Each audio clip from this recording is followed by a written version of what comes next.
दनु नाम के राजा थे। उनका 2 संतान था जिसका नाम था रंभ और कर्म। दोनों भाई को संतान प्राप्ति के लिए सोचे कि क्यों ना भगवान का तपस्या किया जाए। और दोनों भाई, एक भाई जल में जाकर के खड़ा हो जाते हैं और दूसरा जो रंभ थे वह अग्नि का कुंड बना करके और बीच में जा करके बैठ करके तपस्या करना शुरू कर देते हैं।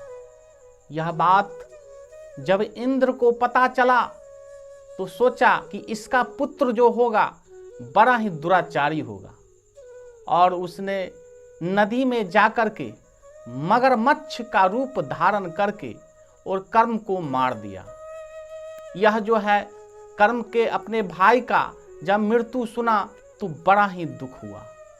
उसके बावजूद भी वह तपस्या नहीं छोड़ा और ब्रह्मदेव का तपस्या करना शुरू कर दिया। अंत में ब्रह्मदेव जो है से खुश हो गए। ब्रह्मदेव बोले कि हे रंभ, आंखें खोलो, तुम्हारा तपस्या पूर्ण हो गया।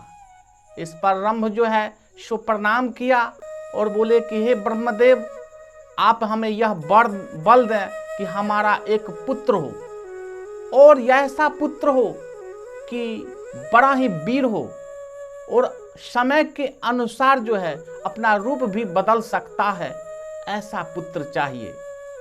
तब ब्रह्मदेव बोले कि ऐसा ही मिलेगा, और मैं तुम्हें वर देता हूं कि आज तुम जिसको भी प्रेम से अगर देखेगा तो वह गर्भवती हो जाएगा और उसी से तुम्हारा पुत्र होगा।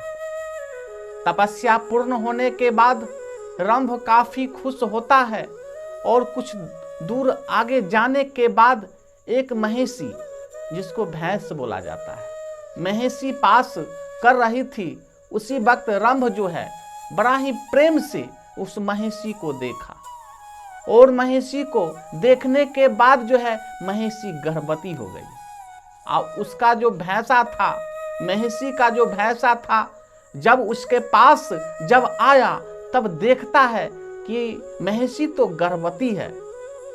तब उसको पता चला कि ऐसा कौन किया, और उसने जब उसको एहसास हो गया, पता लग गया कि यह जो है रंभ का काम है।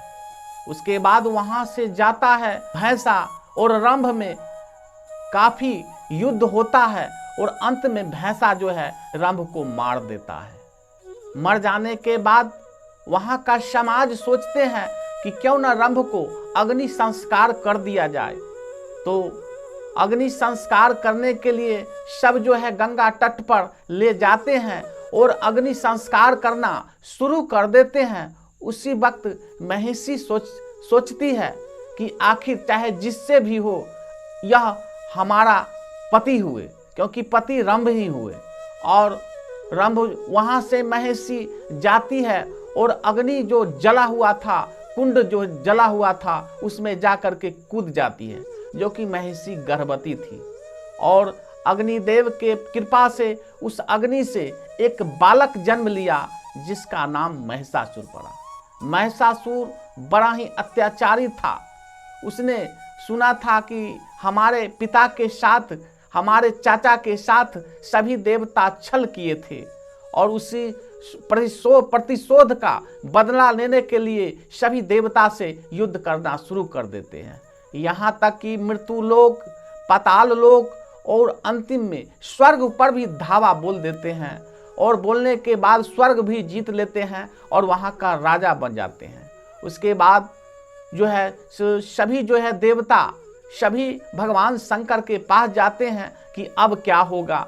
तब भगवान शंकर कहते हैं कि यह जो है आशीर्वाद के कारण, ब्रह्मदेव के आशीर्वाद के कारण ऐसा हुआ है, लेकिन कोई बात नहीं है। उसी वक्त सब अपना अपना तेज देते हैं, शक्ति देते हैं। उससे माता परम्बा अवतार लेती है, जगदम्बा अवतार लेती है, और 9 दिनों तक महिषासुर और माता परम्बा यानी दुर्गा में युद्ध चलता है। और 10वां दिन जो है महिषासुर को माता दुर्गा मार देती है, खत्म कर देती है। उसी दिन से सभी देवता जो है सो दशहरा मनाना चालू कर दिए और सभी देवता पुष्पों का वर्षा करना शुरू कर दिए।